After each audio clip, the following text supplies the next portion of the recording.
দুই বোনের জীবন।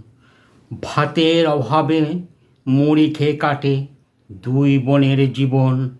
যেখানে বাস সেথায় মাথার ওপর নাই কোনো ছাদ, শুধু চারটে খুঁটির উপর ছেঁড়া কাপড় ও প্লাস্টিকে মোড়া ঘর।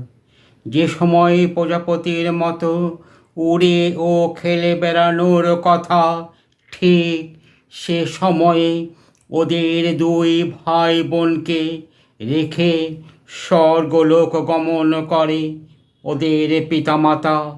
এ পৃথিবীতে নিজের বলতে রইল না কেউ। লোকের বাড়ি বাড়ি কাজ আর প্রতিবেশীদের সাহায্যে বড় হওয়া। হঠাৎই একদিন খুশির ভাণ্ডার ওদের জন্য নিয়ে এলো খুশির খবর।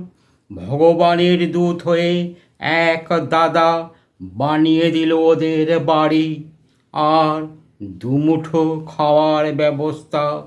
ভাতের অভাবে মুড়ি খেয়ে কাটে দুই ভাই বোনের জীবন। নমস্কার।